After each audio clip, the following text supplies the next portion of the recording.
Amazon despediría a 30,000 empleados a favor de la IA y otro tanto harán Meta y Google. ¿Qué opina?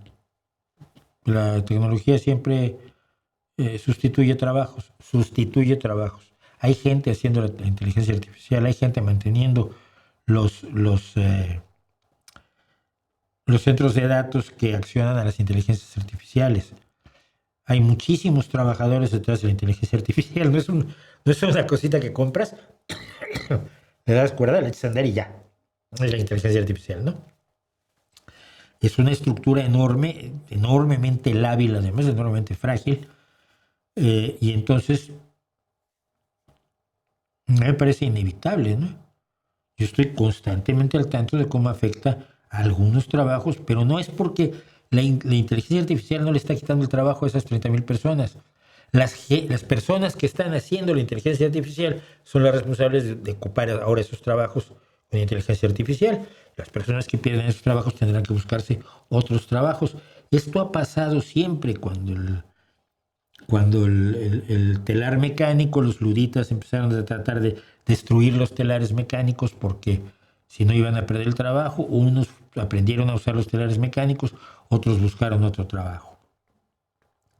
Lo deseable es que estas transiciones sean ordenadas y razonables y humanitarias. Desafortunadamente la mayoría de las veces no lo son. Las lavanderas dejaron de tener trabajo cuando se inventó la lavarropas, ¿no? La lavadora. Lavarropas, se lo acabo de decir en argentino, no veo por qué. Hay muchos trabajos que han sido sustituidos. Hay trabajos que yo tenía. Yo me dediqué muchísimos años a un trabajo que ya no existe, que era el de hacer producciones de audiovisuales con diapositivas, porque el video era carísimo e inaccesible, los equipos costaban un pastón, pero vamos, dinero en grande, y era técnicamente complicadísimo el poder hacer un video para un cliente, y hoy es lo más trivial. Entonces yo aprendí a tomar fotos, a tomar diapositivas, que no es lo mismo que tomar fotos siempre, porque la diapositiva, el Ektachrome que nosotros usábamos, tenía una latitud muy pequeña, no puedes jugar con ella como juegas con el blanco y negro, por ejemplo, y ni soñar con la fotografía digital. Aprendí a ordenar esas diapositivas, aprendí a ordenar además qué fotografías quería yo que se tomaran para los programas que yo hacía. Y luego armaba yo esos programas y se ponían en carruseles de diapositivas que podían ser 6 o 10 o 12 proyectores al mismo tiempo, que luego sincronizabas a través de un ordenador, computadora o computador. Esto ya lo he contado aquí. Entonces ibas sincronizando lo que pasaba en pantalla con 30 proyectores. Yo llegué a manejar hasta 60 proyectores en un caso. 15, 30 era lo normal. 15, 30 proyectores de diapositivas que estaban siendo controlados por este ordenador y que iban a ritmo o siguiendo la pista de audio, y de hecho se grababan. Tú tenías las pistas de audio, eran de 4 pistas, y se grababan 3. O sea, bueno, tú grababas voz, grababas música, luego se mezclaba todo y se mezclaba en 3. O se mezclaba, sí en 3.